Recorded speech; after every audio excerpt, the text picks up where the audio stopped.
Alright, how's it going, everyone? It's Triple T. I have an extremely special zero budget video for you all.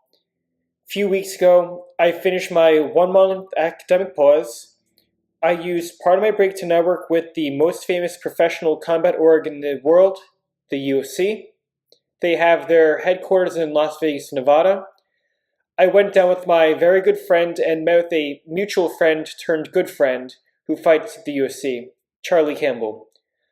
I'll be sharing an exclusive interview with him later in the video, but first, I'll talk about myself for those of you who don't know me for whatever reason. Then, I'll talk more about my visit with the UFC PI. Just to note before I do so that I'll keep everyone that I met on the trip anonymous, besides Charlie. I'm a 4th degree black belt in Taekwondo. I started at the age of 7, going on 8, and trained for about 17 years. I was a veteran in the sport, having faced some of the best fighters in the world and giving neck-and-neck battles with the best in the country. I even beat a future international champion after pulling a hamstring the day of the fight. I also received Muay Thai training from professional fighters for 6 years. I'm now retired from training and fighting due to a lack of time and accumulation of injuries, but it left me with amazing memories and earned me respect during a critical period. I am currently in a postgraduate healthcare program. Now, about my visit prep. I went down to the UFC PI for business purposes. I don't know who will ultimately watch this video, so I won't disclose all my secrets over a platform where anyone can take my ideas. All I'll say out loud is that I'm willing to move across the country and work for them one day. I love the UFC and I empathize with the fighters, so I want to explain my plans and that I'd make a great fit for the team. One way I prepared for the visit was by looking at the website. It told me everything that I need to know regarding the mission, the team, amenities, research, all of that stuff. I wrote an intro letter and revised my CV for the trip. Reading the webpage meticulously allowed me to tailor my intro letter and in-person intro accordingly. I also spoke with a representative from the Career Center. They were very accommodating and helpful. They got everything done within a few hours. There were also other faculty members that had mentored me and provided me with very helpful advice. I'm very grateful for everyone's contributions and preparation for this trip. I'd also done my own work on myself, just thinking about how I'd market myself. I know that there's going to be plenty of people wishing to do what I would like to down the line. I hope this doesn't come across improperly, but at the end of the day, there's only one of me. We're all a product of our personality traits, experiences, talents, you get the point. It was important that I related it to what I wanted to do. Lastly, I prepared questions to ask the employer at the PI. I can safely say that I was extremely prepared for this visit. I had all of the right paperwork and demonstrated intent, not just interest. Now, for the visit itself. My first thought when I arrived at the PI was, I can't believe it. It was all a dream for me at the time. Being there was a step closer towards making my dream a reality. Charlie let me and my friend in, and we went to a conference room. There were at least 2 presentations going on. The second one that we caught, they were requesting participants for a comprehensive research study. I was very surprised by just how much emphasis the Institute places on research. I knew that there's a booklet online with a lot of studies, but just sitting in on it myself made me aware of the magnitude of its importance. If you were to take a look at all of the exercise equipment, the gadgets associated, it also validates this further. The Institute itself was very clean and gave a vibe of being a sacred place for the fighters. Though, admittedly, I might be biased because I am an outsider. They had a media team going on, and they were photographing, taking videos. This was all going on during fight week too. I was in the background of an interaction between 2 fighters, but ultimately we did not find ourselves on the UFC's YouTube page. They also had an apparel store and a nutrition station. Merchandise was so fashionable, and the food tasted very authentic and healthy. I've been wearing the Venom clothes to the gym ever since I've gone. It's so fashionable, fits very nicely. I've seen some people do a double take, like, does this guy fight this Harry Potter looking dude? I mean, it's technically the truth, but anyway, the reactions have been very entertaining. I imagine that people want to know about the interactions with the fighters. Again, I won't publicly identify anybody, but I can take a moment to speak about it. Because the PI is essentially exclusive access, we didn't really interact with fighters extensively. We're guests in their home. They're there to train for the next fight or rehab, not to interact with us. We did watch an athlete train while the promo team did its thing, but we stay in the periphery. At the most, we would receive a hello. If we were introduced to a fighter through Charlie, we'd shake hands with them. We're always cordial, but we generally went our own way. The most extensive interaction that I'll acknowledge is doing a cold plunge with the famous fighter. Charlie did tell me before going to Vegas that we would do it for 10 minutes. He lied, we only did it for 5, but I am not going to complain. If you were in that water, you would say the same thing. So what happened at that time was everyone else dived right in. I was a cold plunge virgin at the time. I didn't know any better, so I took a couple of steps in slowly.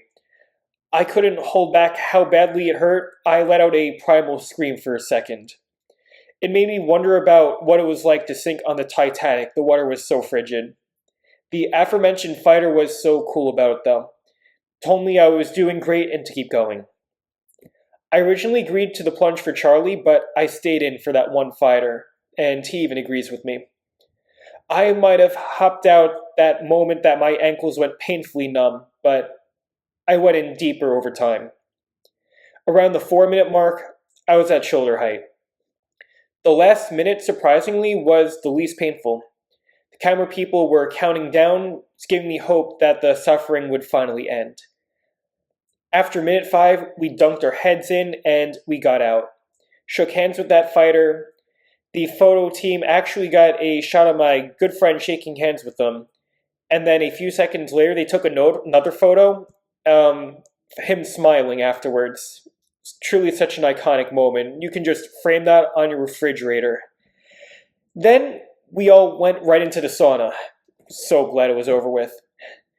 I also did interact with a friend and team of someone who fought at UFC 323. They invited us to their penthouse to hang out and chat. It was a really nice time. Besides those two things, I didn't really have any truly, remarkable experiences with fighters. It's important that you treat them as normal people, even if their talents are anything but typical. Don't want to make them uncomfortable in their own home. I worry about dragging videos on for too long sometimes, but I'm sharing the interview with Charlie now. I apologize for forgetting to ask the cameraman to film horizontally. The message does not change regardless of the orientation of the camera. I would also like to apologize in advance for the terrible sin of fighters training in the background. I diminished background audio the best that I could, so here's the video. Here's the interview. How's it going, everyone? This is Charlie Campbell. He's a UFC lightweight contender. I'd just like your consent to share this interview to various media like YouTube, news, anything. Thank you so much. So, the first question, I'd just like you to think about a time where you've been injured and just describe what happened for the audience.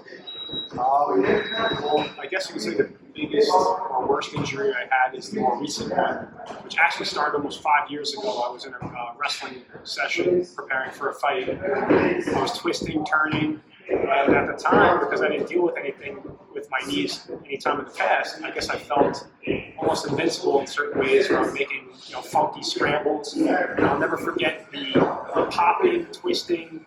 It almost felt like I could hear it, and I felt a rupture in my body, in my knee.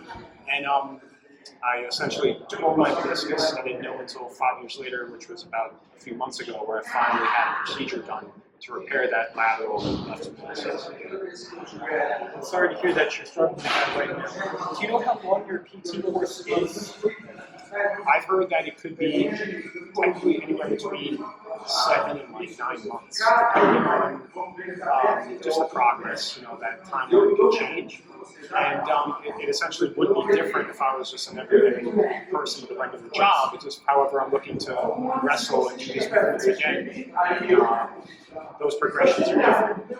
Absolutely. And whenever you have the PT, throughout the week, how many hours do you spend in and out of the rehab? I'd say each session is close to about an hour and a half to 2 hours, and it's 5 to 6 days a week, so it could be anywhere accumulated 10 to 12 hours or so. That's pretty extensive rehabilitation. Does this have any effect on your mental health by any chance? Please, if you're not going to answer, that's really Totally.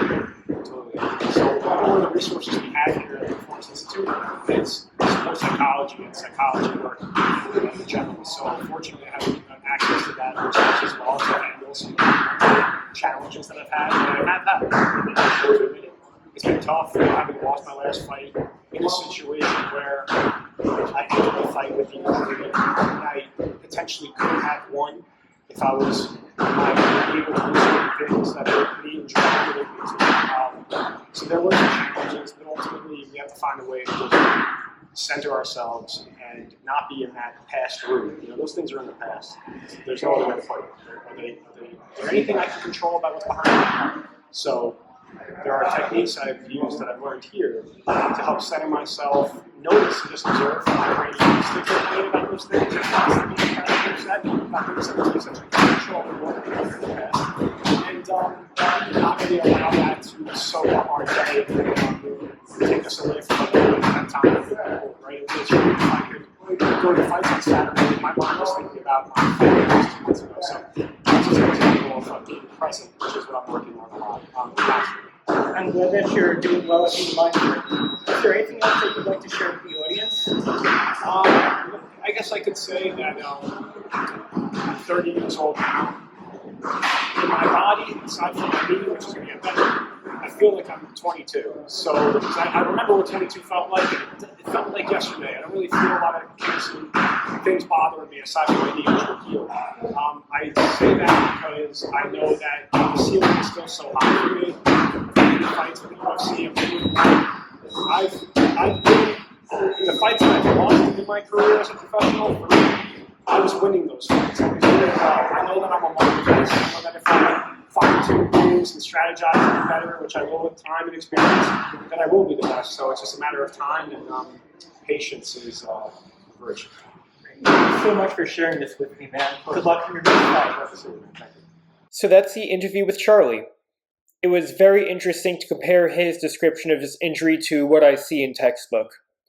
When I do practice questions, a meniscus tear is framed as a single incident that causes symptoms. As Charlie describes it, it was a wear and tear injury. I also thought about how intensive his PT course is. In July of 2024, I had a surgical repair of my hip labrum. My PT sessions were an hour to an hour and 45, usually about hour and a half. I did my PT sessions twice per week and some exercises at home. Every session would absolutely kill me, so I can't imagine how difficult it must be for a fighter to do this 5 to 6 times per week. But I know that this is how they get well enough to fight again.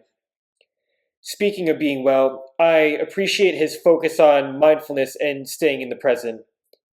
It must be hard to look at your past mistakes in matches and especially confront them, but it's true that you have to look past what you can control and focus on right now. I recognize that this is something that I need to work on myself, but it gives me hope of abandoning this pathway of unnecessary self-criticism. I appreciate receiving the chance to meet Charlie and now being able to call him my friend. We saw each other again when he visited his hometown, and we look forward to hanging out together again. If you've enjoyed this video, please drop a like. On deck, I'll be talking about my rotation that I finished on Friday. I hope to see you there. Triple T, out.